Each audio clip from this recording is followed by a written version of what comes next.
We hear about AI literally all the time right now. It's absolutely everywhere.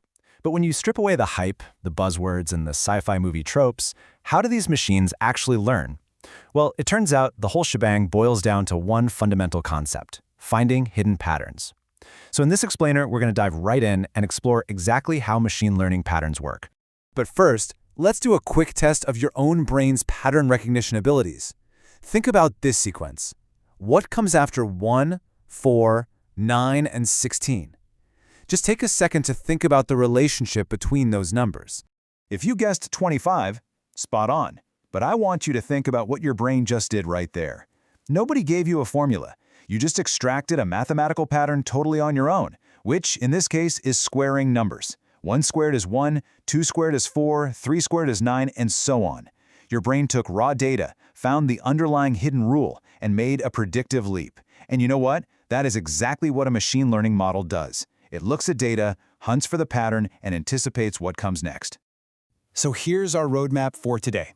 We're going to cover the pattern paradigm shift, supervised learning, unsupervised learning, deep learning, and finally, training the network. Okay, Section 1. The pattern paradigm shift: how machines learn differently. When I first really grasped this comparison, it completely changed how I view programming. In traditional software development, you, the programmer, have to provide the input data and the explicit equation. You literally write the code saying y equals x squared. You have to tell the computer exactly what to do. But machine learning, it flips that entire concept on its head. In this paradigm, you provide the input data and the desired output, and the machine has to derive the underlying equation itself. It figures out the logic. It's essentially writing its own rules based entirely on the examples you feed it. Ultimately, this means machine learning allows machines to make predictions without explicit programming. Because the machine derives the pattern itself, we don't have to sit there and code a rigid set of rules. Think about trying to write a traditional program to identify a dog in a photo. You'd have to write millions of if-then statements for every possible angle, lighting condition, fur color, and breed. I mean, it's practically impossible, right?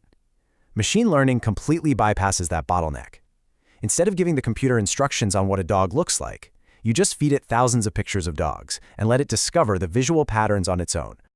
Moving on to Section 2, supervised learning, guided patterns, and learning with the answer key. Supervised learning generally handles two main tasks. First up is classification. Imagine a human worker sorting 10,000 emails into spam and non-spam buckets by looking for urgency keywords or shady links. We train a computer program the exact same way, giving it labeled examples so it can sort things into discrete, fixed categories. The second task is regression. Take Zillow house prices, for example. We feed a model past data, things like the number of bedrooms, the age of the house, the square footage, along with the final sold price. So when a new house hits the market, the model predicts a continuous number, say 925K. It's not sorting into fixed buckets anymore. It's actually predicting a specific value along a sliding, infinite scale based on the historical patterns of all those features. Section 3. Unsupervised learning, finding structure and learning without labels. So what happens if we don't have an answer key? Think of a kid sorting a messy room full of toys. You don't give them clearly labeled car or doll buckets, and you definitely don't tell them how to do the sorting. You just hand them 2 empty buckets and ask them to organize.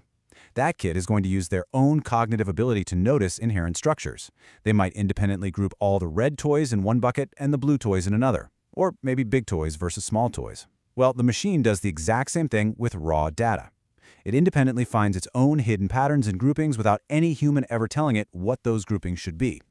This specific technique is called clustering, and it's a real game changer. Imagine a massive company that has thousands of random corporate documents, invoices, client requirements, legal files, and they're all just dumped into a single massive hard drive. By noticing similar word formats, structures, and recurring terms, the clustering algorithm independently organizes them into meaningful groups. And it does this without a human ever tagging a single file or even defining what an invoice is. It just recognizes that certain documents share a mathematical similarity and groups them together. That alone saves thousands of hours of manual labor.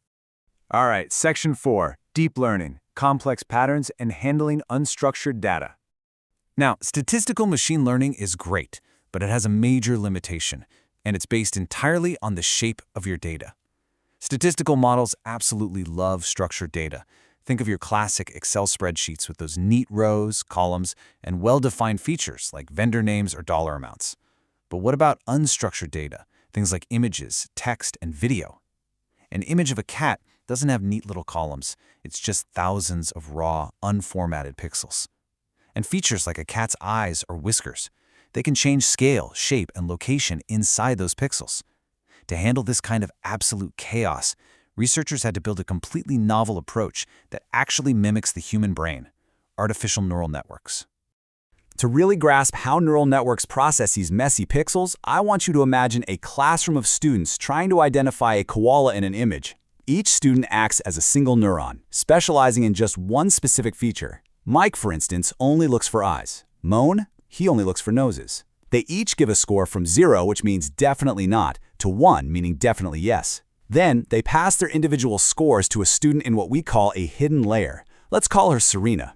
Now, because a koala's nose is such a distinct, massive feature, Serena gives Moan's nose score a lot more mathematical weight. She calculates a final face score. For a koala image, that score might be 0.79, but if they're looking at a picture of a lion, that score plummets to 0.15. This kind of teamwork across multiple layers is exactly how a neural network processes unstructured visual data, combining super simple features into highly complex recognitions.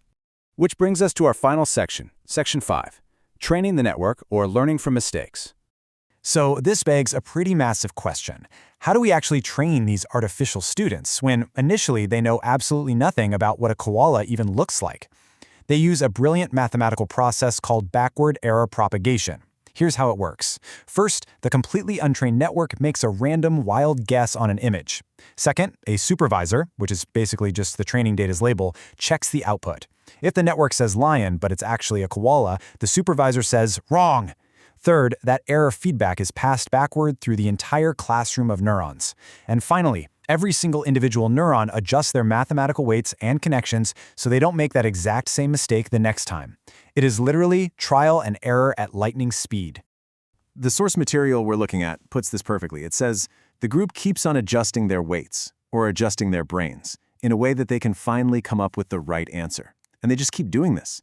By running thousands or even tens of thousands of images through this continuous feedback loop of guessing, failing, and adjusting, the artificial network slowly refines its internal connections. Eventually, it transforms from a group making entirely random guesses into a highly accurate, independent pattern recognition machine.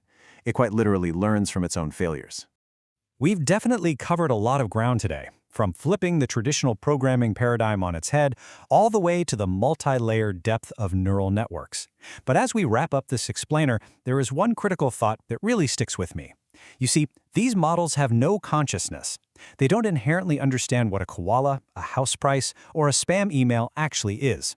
They learn entirely by mimicking the hidden mathematical structures in the massive datasets that we provide them. Which leaves us with a vital question to consider as AI continues to integrate into our daily lives. If machines are just perfect mirrors deriving patterns from human data, what patterns are we teaching them today? Thanks so much for exploring this with me, and I'll catch you in the next one.